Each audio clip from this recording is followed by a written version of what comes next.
Behind the Curtain with Jack Berkman.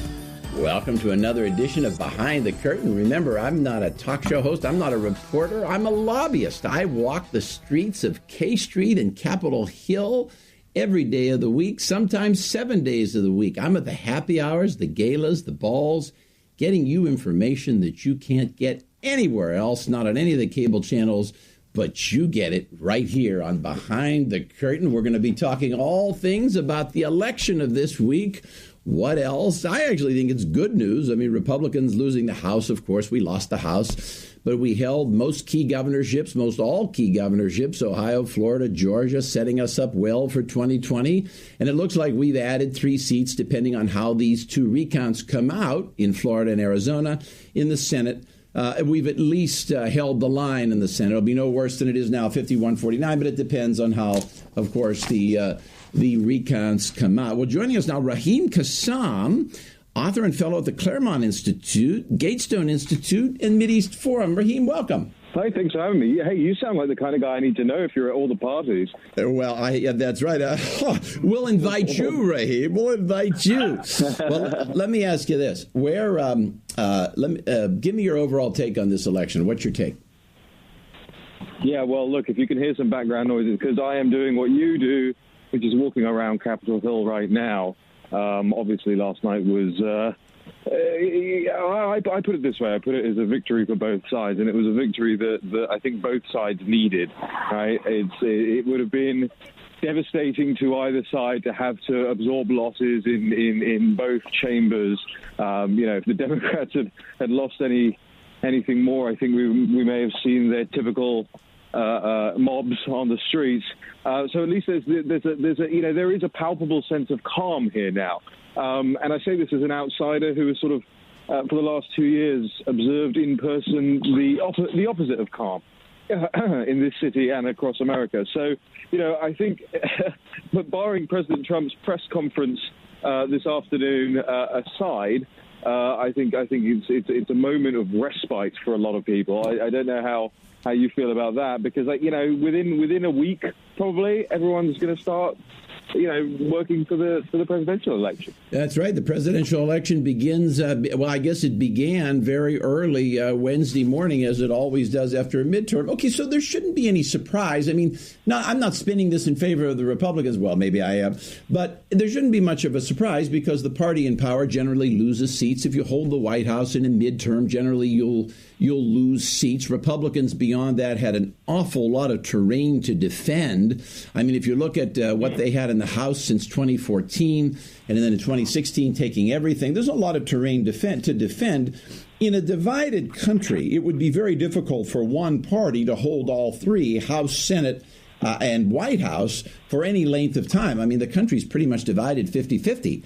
It would be difficult, don't you think, for one party to rule all 3 for a great period of time?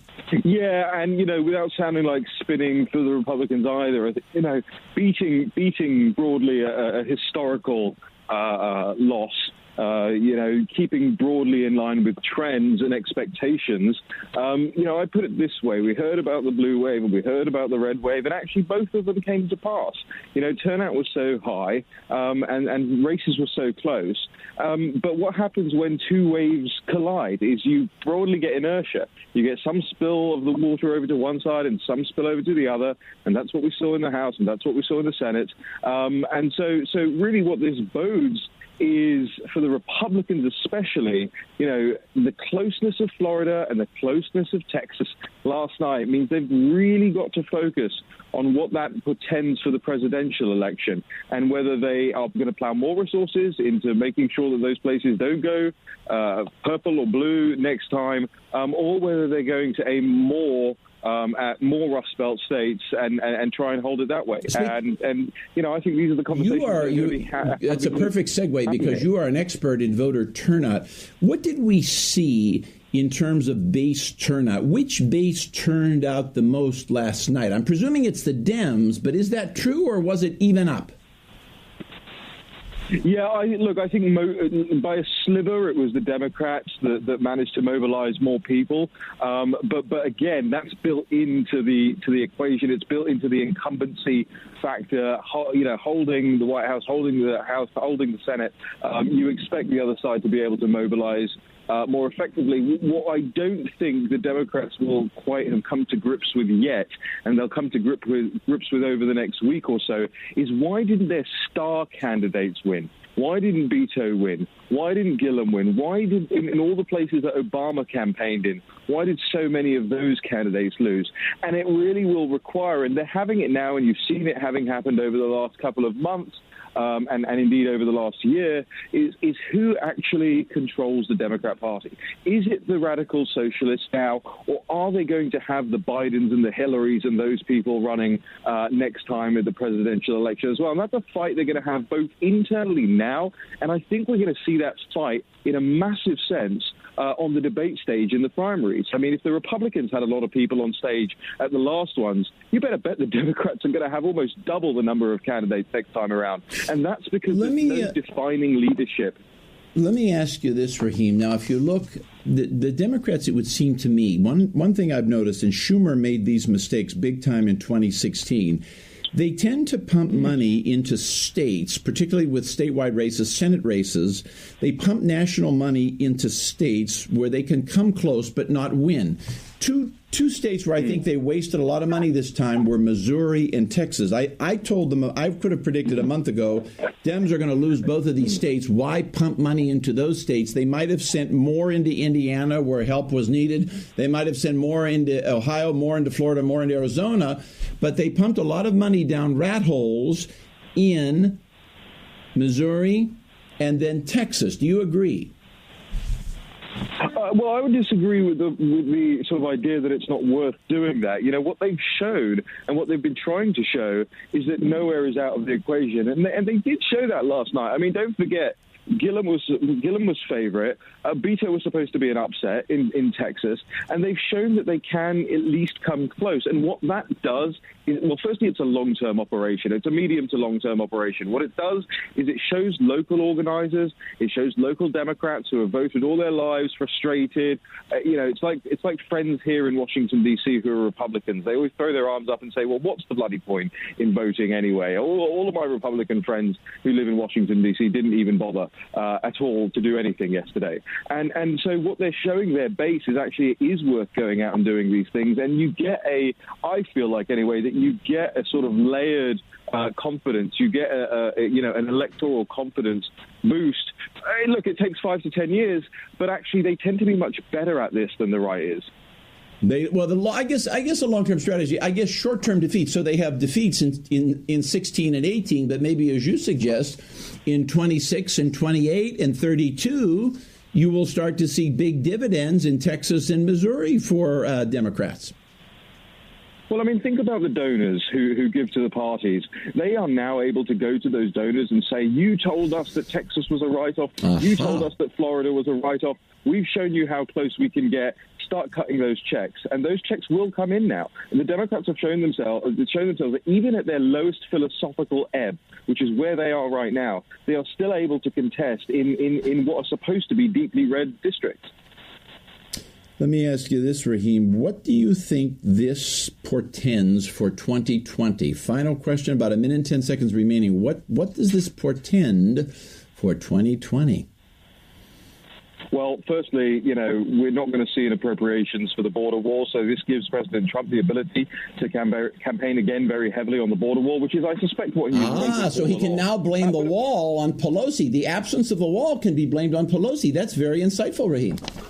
Well, absolutely. And my apologies for the background noise here. We've got government workers. That's okay. And they're all noisy but not doing anything. Look, and it also portends for the Democrats a massive field of candidates at the next election. And look, someone like Avenatti might come through that and might actually get out of that. Michael Avenatti showing up in Democratic tracking polls. Good point. Raheen Kassan, thank you so much. Author and fellow at the Claremont Institute and Gatestone Institute and Mideast Forum, all-around expert on many things, including voter turnout. Coming up next, more on Election 18. What else? Stay tuned.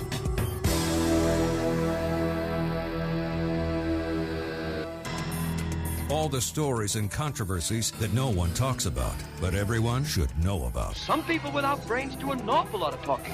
Behind the Curtain with Jack Berkman. Welcome back. Remember, if you want to take it behind the curtain, you call us 703-795-5364, 703-795-5364, taking your emails, jackberkman2016@gmail, 2016@gmail. Remember, same number, same email. If you know anything about the Seth Rich murder mystery, we will never quit on the Rich family. We will never quit on the city of Washington. We are still working with Lucanon and others. We're working on this every day of the week. We will find out who the killer or killers are of Seth. We will never quit. Remember, same number, 703-795-5364. Well, joining us now, Tom Del Beccaro. Tom, welcome. Frequent contributor to this show. One of my favorites. How are you, Tom? I'm doing great. Thanks for having me on. Tom's a lawyer and author who served as chairman of the California Republican Party and contributor of the contributor at the Washington Examiner. Bill Press, where did you know Bill Press? He was in his early days chairman of the California Party. Well, he was chairman of the Democratic Party. You know Press? I know him, but he's a couple of weeks before me. I didn't know. I remember. He's a liberal. He's one of my liberal friends, Tom. He's the only party chairman. Do you know Sal Russo out there? Absolutely. Sal's a good guy. Long time, prominent Californian behind the scenes. Sal's like one of the most prominent people nobody ever heard of, huh? Yeah, exactly. Well, good guy. We got to talk now. That's a little bit of inside baseball. Now, let's look, Tom, now, with your California expertise. Obviously, you and I are on the other side of the aisle from Nancy Pelosi, but I want to talk about, we got a lot of California stuff going on last night. One, we have another California speaker, the octogenarian Nancy Pelosi. You know, you and I are 179.9 degrees from her philosophy, and I don't even like her as a person, and I don't like anything about her. But I'll tell you, I have to tip my cap to Nancy Pelosi. If you had told me a dozen years ago that at age 80 she's coming back as speaker stronger than ever, I would have said you were nuts. But here she comes. Somehow she manages to keep herself looking 35 years younger than she is. I got to give credit to a person like this. Yeah, there's no question. She is a machine when it comes to Democratic politics. She raises money with the best of them, and she keeps them in line. And it's the first thing that matters a lot. If she was a poor fundraiser, she wouldn't be in her current position. She's the best of the best. She's probably better than the Bush family at fundraising. Yeah, so money is power, especially for the Democrats. What you saw with the midterm elections was an enormous new advantage for Democrats in fundraising. I call it their crowdsourcing effect. Democrat candidates outraised Republicans by over $300 million. And the way they did it's important because you saw people like Beto O'Rourke get a... How did they do that? Tell us, educate. You know, I know something about that, but educate me. How did they do that? There's two different things that they're doing. The one is this crowdsourcing effect, and that is their ability to get money from one area of the country to candidates in different states. So if you look at Beto O'Rourke, most of his money came from outside Texas. Gillum in Florida, most of his money came outside Florida. In the Arizona Senate race, outside of that. How did they do it? They have a better referral network. They target and announce and market their candidates, and the country of Democrats, donors, So they are better at, let me see if I can summarize, they are better at and more efficient at and more seamless at moving money around to needed areas where Republicans are more, ossified, stultified, locked into regions and areas. Is that a good synopsis? Yeah. Remember 10 years ago, the Democrats had a tech lead on Republicans and they caught up. Now the Democrats have this crowdsourcing fundraising process, and the Republicans need to catch up. Now, when you say crowdsourcing, you mean they raise money the way companies raise money for crowdfunding? Same concept? Are they doing GoFundMe's, or what are they doing exactly? Well, the concept is they identify a candidate, and then they talk to their donors around the country through Emily's List and similar programs, and they get the money to those candidates. So they do much better at that than the Republicans. But that's only half of it. The other half is, of course, the three billionaires who are committed to this. And those are what? Those are Soros, Steyer, and who else? And Michael Bloomberg. Forgot Bloomberg. This year's new entrant. Of course, he wants to be president. Steyer, and Bloomberg. Okay. To give you an example of their power, or at least their influence, Bloomberg put in $9.5 million last week into two House races in California that were where the Republicans were leading. And both of those, Steve Knight, the incumbent, and Dana Rohrabacher, longtime congressman, lost. Jesus, wait, you have to excuse my ignorance. Dana Rohrabacher lost? Yes. Oh my God, Dana! I didn't know. I've been so busy the last few days. Dana lost. That's terrible. It is, and so they put it. Those three billionaires, which I can do math fairly rudimentary, is more than the Republican billionaire of Sheldon Adelson. Those three billionaires threw money all over the country in Democrat-aligned groups. Remember, the Democrats are against money in politics, but they threw money like nobody's business this year. And that is a significant advantage they take away from this election into 2020. And Republicans need to catch up if they want to be competitive in the year ahead. In a House race, if you can pump $10 million in a House race, I mean, there are very few House races you can't win. If you can toss in a casual $10 million in the last 3 weeks, above and beyond everything that's been raised heretofore, there are very few House races you won't win. Yeah, absolutely. It was $10 million for 2 races, but that $5 million was more than the candidates raised. Although the night race total spending was the most in the country, it exceeded $20 million, but that extra 5 was a big deal. Wow. All right, let me ask you this now. Let's take a look at, again, with your California expertise. Actually, before we get to Pelosi, one more California question. Before we get to Pelosi as Speaker, Feinstein fought off that challenge was a little tougher than I thought it would be. She only won by about 300,000 votes. She had a stiff challenge last night, didn't she? Well, interestingly enough, she had a stiff challenge in the voting, but not during the election cycle. Kevin De Leon went fairly easy on her during the debate. He was very polite. He didn't call her out very much. He didn't go barnstorm up and down the state. Because he knows she'll retire in 6 years. He's setting himself up, basically. He hopes to. We kind of wonder about that. Some of the things that he has done over the last 10 years make him so far left, even in this state. You know, he famously announced. Tom, when you say you kind of wonder, are we making some news here? Do you think maybe Kevin got something for playing ball? No, I think he's kind of reckless, and it was either this or nothing. I'm not sure he's going to stick around for another 6 years. Let me ask you this. Could he have been a plant? Maybe Feinstein's too cute by half. Maybe a mirror within a mirror. Maybe she's a genius where she plants this guy only to have him fade away at the end where he preempts the rest of the liberals. Could that have been it? No, Kevin has a lot of ambition. Okay. Just asking. I was curious about that one. I love California. Their politics is so strange. Let me just explain what went on in California for the viewers because it's complicated. California is first 2. So the Republican Party fares so poorly in California. It's an open primary, right? You have a jungle primary. I want to explain to our viewers. So the top 2 are the ones that go to the general election ballot. Republicans are so bad off in California, we no longer make the top 2. So only 2 liberals make the top 2. So that means that the 2 main candidates on the November ballot are actually both liberals. You understand? That's what happened with Feinstein and this guy, Kevin. That's basically what happened out there. And the issue I'm raising is I wonder if Kevin was for real, but Tom says he was. His problem was he can't really raise money against Feinstein. So we'll see if he sticks around. If he's serious, then what he'll do is go around and help Democrat candidates throughout the state over the next 4 years to pick.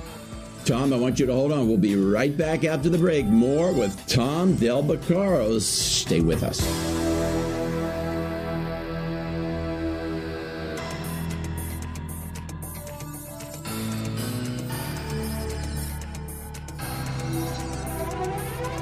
This is a universe where everything is depicted as a Washington Post political cartoon. Behind the Curtain with Jack Berkman. Welcome back. Remember, if you want to take it behind the curtain, call us 703-795-5364, 703-795-5364. Operators standing by Monday through Friday, 703-795-5364, 7 a.m. to 7 p.m. That is for operators. Email jackberkman2016 at Gmail. jackberkman2016 at Gmail. Same number, same email. If you know anything about the Seth Rich murder mystery, once again, 795-5364. Well, more now with Tom Del Beccaro, one of my favorite contributors to this show, American author and lawyer who served as chairman of the California Republican Party, current contributor at the Washington Examiner. Tom, welcome back. Let me ask you this now. Okay, let's look at Pelosi as speaker. Now, I have predicted that Trump, much in the same way Reagan worked with Tip O'Neill, actually loves this, because Reagan would not have liked a Republican House, and Trump had terrible trouble dealing with the Republican House. He hated Paul Ryan. He didn't like the conservative group. He didn't like the Freedom Caucus. He didn't like any of that. I actually think, now, of course, they're going to go through the motion of impeachment and this and that, but that, judiciary, that'll be very hard to do. The Pelosi's just going to go through the motions of the investigations and impeachment to appease the crazies. Now, she'll appease her left, and that's that. The other thing that will happen is that Trump and Pelosi may work together for each other's mutual benefit. This is what I predict, on an infrastructure bill. It's much easier to work with liberals on infrastructure than conservatives. Let me tell you why this benefits both. Pelosi will want to remain as speaker. She will need a lot of bogus pork to hand out to her caucus. An infrastructure bill is the ideal vehicle with which to do that. Donald Trump gets the infrastructure he wants. Tom, what say you? It's possible. The problem is really who's controlling the Democrat Party right now. Yes, Trump will want an infrastructure bill. He's talked about that. The Democrats have talked about that. That is definitely a place where they can agree. The problem becomes in the overall budget process. That'll break the budget, and the Senate Republicans may not want to go along with that. But the bigger issue for the Democrats is who controls the party. The reality is that Tom Steyer wants impeachment. Michael Bloomberg wants impeachment because Michael Bloomberg wants to be president. And George Soros just wants anarchy. How do the Democrats respond to that? I'm going to interrupt you. This is like House of Cards. You watch House of Cards? I don't. I'm a House of Cards obsessed. So our viewers in season 5, anyway, Frank Underwood, Kevin Spacey, he's now gone, but he brilliantly played the president. In season 5, he goes out while he's waiting to be president again. He essentially goes out to court this group of billionaires at their special underground society. And then he learns that the real power behind the White House are these billionaires. That's exactly what's happening in real life, is it not? It is, and they're not going to just be satisfied with, okay, let's do business as usual. Remember, Steyer fought with Pelosi over the issue of whether they should press impeachment during the campaign. But then you have to think about the Democrats running for president. And in order to run for president as a Democrat, you have to be louder and you have to be lefter. Well, where do you go to become more loud and more left? Well, we saw Kamala Harris bid $6,000 a family, and 10 days later, Cory Booker outbid her for $50,000 a child. They all want Medicare for all. So what's next? Impeachment's next. I mean, if Beto O'Rourke can be asked the question and it become a litmus test for him, yeah, I think there's grounds for impeachment. Well, but let me tell you this. I went through this. I was a Whitewater counsel in the 90s, and I worked for Fox News during impeachment. I can tell you, I went through all this. Impeachment is tough. The House has rules. Of course, the Senate has rules. They couldn't read. There would be no removal anyway. It would just be symbolic in the House. Getting articles for impeachment through the House is a lot tougher than you might think. It's a lot tougher than you might think because Trump can emerge as a sympathetic figure, just like Clinton did. A lot of moderate Democrats will waver on that. Her margin, she doesn't have that big a margin. She has a much smaller margin than Paul Ryan does now. Might not be as easy as you think. It's got nothing. I'm not discussing easy. I'm not discussing facts. I'm not discussing right for wrong. I'm just saying on the left over the next 2 years, there's going to be a bidding war. How much can you spend? How far to the left can you go? How can you undermine Trump? And Tom Steyer and Michael Bloomberg and George Soros want to get paid back. And so it's going to be very irresistible. And this is where the Democrats overplay their hand. And I'll tell you right now, the period of time we're in right now, as I write about in my book, The Divided Era, is very similar to the Gilded Age. And that's the last 1870 to 1900. The House flipped 6 times during that period. Twice in back-to-back elections. The odds that the House flips in the next 6 years are very high, and I say it's 50-50 that it flips in 2 years. You know, it's interesting that you say that, because in the elections of 1896 and 1900, you had three almost billionaires for the time, Carnegie, Rockefeller, and Morgan, who influenced the election and put McKinley in there, and then took TR out of the governorship in New York and put him as vice president to neutralize him, little knowing, of course, what would happen to McKinley. Did you say influenced? They put up $250,000 back then, which was a staggering. You know it better than I. And so the answer is yes. It's all in my book, The Divided Era. The answer is it's going to become irresistible because the Democrats are in a competition to be president and be farther to the left and to undermine Trump. And I don't see how they're going to be able to resist themselves.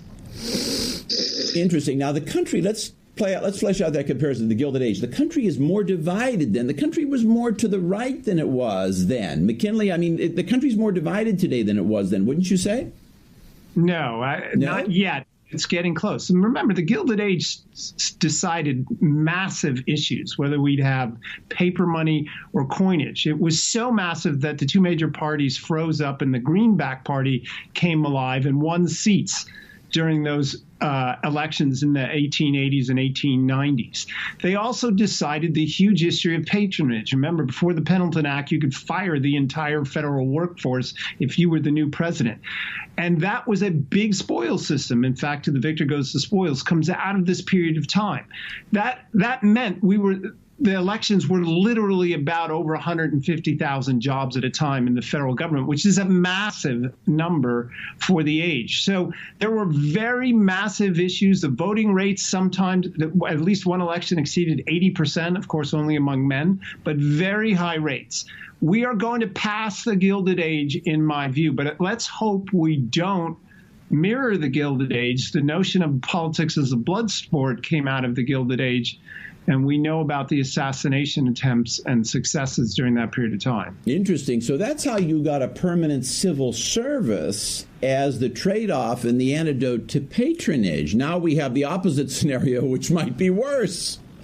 Yes, and now we're still competing for jobs, because the way the Democrats look at federal elections is for pensions and federal jobs. So we no longer have the cure that occurred back then, which was we shouldn't make elections about getting jobs.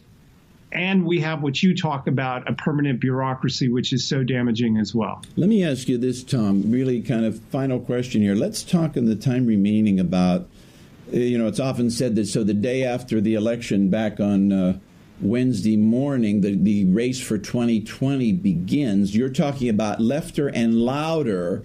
Let's talk about how this election impacts in other ways the Democrats, how it impacts Republicans, and how it may impact and or create third-party candidates. You mean the 2018? The 2018. How does 2018 impact 2020? It makes it harder on Trump to get reelected because Wisconsin is now run by Democrats. Michigan will be run by Democrats. That makes it harder for him to pull his... But, of course, Florida, Georgia, and Ohio in Republican hands. Well, they were in Republican hands before. Right. But the loss of Wisconsin and control of Michigan will be meaningful. I think this results in the Democrats overplaying their hands. They can't resist themselves. If you thought the Kavanaugh hearings were a circus, and they were, a lot of circuses are about to come up. But Jerry Nadler, what was asked, well, what does this election mean to you? It means the president's not above the law. So the Democrats are going to overplay their hand and could play right into Trump's hands if he is sophisticated enough. If he just goes head-to-head with them, it's a problem. At the end of the day, politics is a game of addition, and Trump needs to add voters to his coalition because states like Wisconsin and Michigan are going to be harder to win the second time around. What does this do for Trump in terms of a primary? Do you think does 2018 bode well or ill for Trump in terms of a primary happening within his own ranks? There won't be a primary. The economy is going to be, I fought for tax reform for 30 years. I was part of this process. The economy is going to be doing very well next year and into the year after that.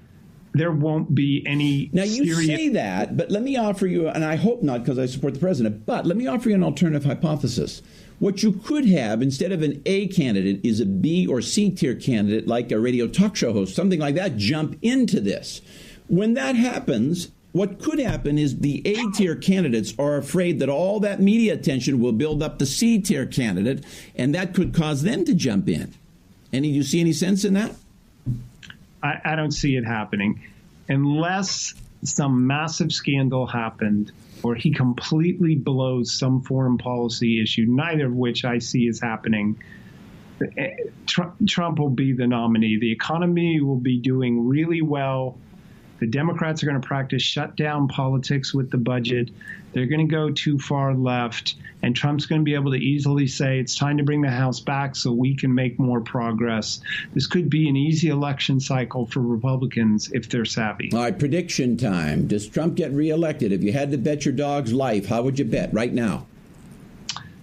I think I would say more likely than not, because the Democrats are going to bankrupt themselves running for all right, president. that's a left. Betting your dog's life, that's a yes. If you had to say, will Pelosi get an article of impeachment through the House on your dog's life? What do you say?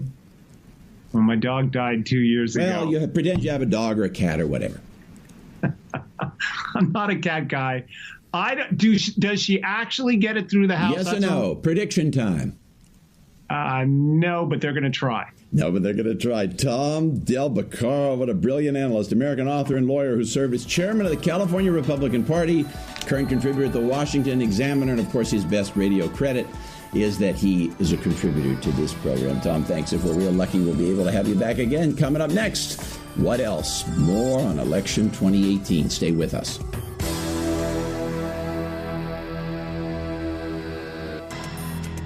All the stories and controversies that no one talks about, but everyone should know about. Why don't you get a toupee with some brains in it? Behind the Curtain with Jack Berkman. Remember, if you want to take it behind the curtain, you call us 703-795-5364, 703-795-5364. Taking your emails, Jack Berkman 2016 at Gmail, 2016 at Gmail. Operators on the phone side standing by. 7 a.m. to 7 p.m. Same number, 703-795-5364. And same email if you know anything about the Seth Rich murder mystery. We will never stop looking for the killer or killers of Seth. More on Lucanon and other witnesses coming before the end of the year. Joining us now, David Johnson, PR political guru, CEO of the Strategic Vision Group. David, welcome. It's great to be on. Well, good to have you. This, the election this week, when you look at it, to what extent was this really a referendum on Trump? Did you see this thing as a straight-up referendum on Trump? Not really. Basically, in many ways, it was a referendum on the Democratic Party and their tactics. And what we saw is they did not meet expectations whatsoever. And no, but they did. We're both conservatives. Obviously, we wish we'd held the House, but Democrats took the House. I mean, sure, we added some seats in the Senate. We kept some key governorship, but on balance, it was a Democratic night. Don't you have to admit?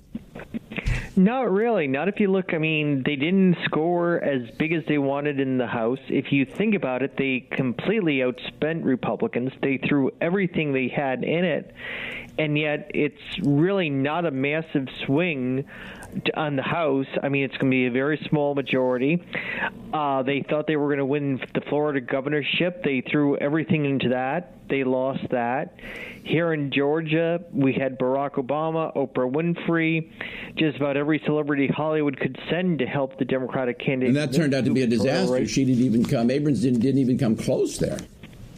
No, she didn't.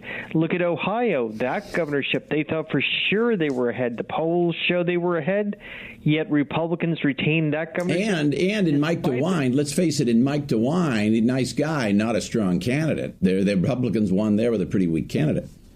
They did. And also, too, John Kasich was trying to undermine the Republican ticket in that state. So I don't think the Republicans did bad at all as far as with the governorships. Iowa was a state they thought they were going to win. They didn't win Iowa. They were telling everyone that they were finally going to break the jinx and carry South Dakota for the first time since the 1970s. They failed in that as well. Interesting. So not a referendum on Trump, really kind of divided. Was it, in some sense, on the Republican side, would you say it was a referendum on Pelosi? I think it was a referendum on Pelosi. We see really running against Nancy Pelosi is still a winner. And, I mean, look, a lot of these Democrats who got elected claimed that they were going to vote against Nancy Pelosi if Democrats took over. So their first vote is either going to be to break their campaign promise, which Republicans will use to win back some of these seats, or to vote for an alternative candidate to Nancy Pelosi. We could have complete chaos when the House assembles.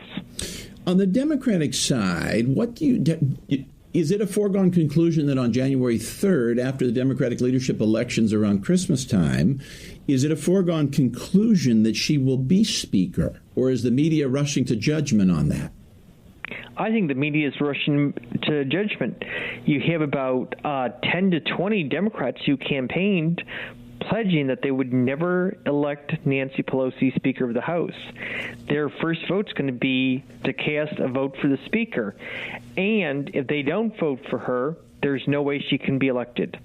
She doesn't have enough votes not to win without some of these people who already pledged that they would vote against her. Now, who in the Democratic ranks? I mean, the Ryan of Ohio, the woman, what's her name, Rice in Long Island, forget her name, Kathleen Rice, I forget her name. Is there a strong alternative to Pelosi emerging within the House Democratic caucus?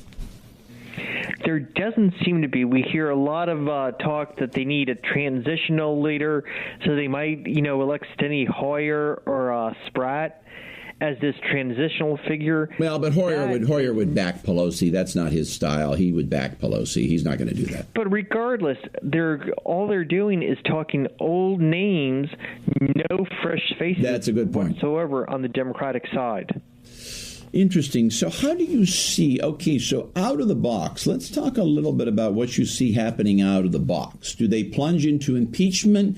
Do they do investigation first, like Elijah Cummings talking about subpoenaing the tax returns on oversight? He wants to plunge into a massive investigation of the first family. Do they do that before they crank up judiciary? Do they do it simultaneously? What do you think the strategy is in the House? They're going to do it simultaneously. Despite the talk of Nancy Pelosi and some of these that no, it's not going to be just, impeachment and investigation. That's all it's going to be, nonstop. The good thing is they're not going to get very far with these investigations. What do you think? Prediction on what will Trump do when Elijah Cummings subpoenas the tax returns? Will they try to claim executive privilege and throw it to the courts? What will Trump do? I think they will. And then I think Trump will throw down the gauntlet. Will Trump politically use all of this? In other words, what I'm getting at, is a Democratic House really a bad thing for Donald Trump? Maybe in a lot of ways this makes him stronger, eliminates the possibility of a primary. Maybe this continues to put Trump in the spotlight as the Republican leader. You get rid of Paul Ryan. Trump is the undisputed heavyweight champ of the Republican Party. Maybe this is a good thing for the Donald. I think it's definitely a good thing for the Donald. It allows him, as you said, to be the undisputed leader of the Republican Party. It also allows him in 2020 to campaign against the do-nothing Congress. And he can, that's a good point. I hadn't thought of that. He can now run against what happened in the House. He can point to the chaos caused by impeachment. He can say that all of their impeachment and oversight led them to do absolutely nothing. And in some sense, they drafted his entire 2020 campaign statement, did they not? They did. This plays right into his hands. Now, in the previous segment, we talked about how this would impact the Republicans on the 2020 ticket. Here's a question for you, David. How do the results of this week, the election of 2018, impact the Democratic side of election 2020? I think it continues to create chaos. Democrats really don't know what message is working. They thought it was going to be the progressive message, but we saw Andrew Gillum and Stacey Abrams both lose their gubernatorial race.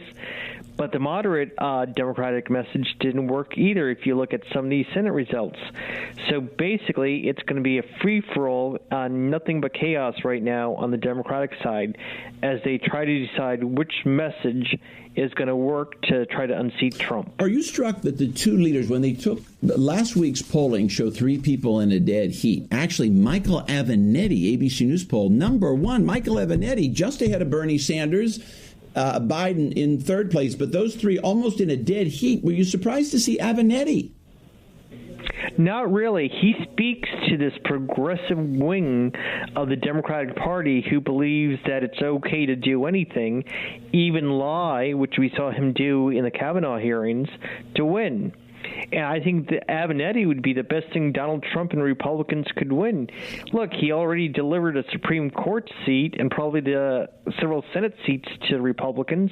So why not nominate him and let him deliver the presidency? I agree. Hey, maybe you will join me in writing Michael Avenatti his first check. I'm going to write one to Hillary, and then I'm going to write one to Avenatti, and we hope. I'd love to see a battle between Sanders, Avenatti, Hillary, and Biden for 2020. If that's what we have on the Democratic side, I think that Donald is going to be reelected. I not only think he'll be reelected, it'll be a landslide, and he'll have heavy coattails to win back the House. David Johnson predicting a 2020 landslide. From your lips to God's ears. David Johnson, CEO of Strategic Vision PR Group in Atlanta. David, thank you so much. If we're real lucky, we'll have you back again. Well, remember, it's you, the listener, and you, the viewer, that make this possible. Thank you so much. Remember, even when we're not on the air, you can hear us and see us and read all about us at radioamerica.com and jackburkmanradio.com. Thanks. See you next week.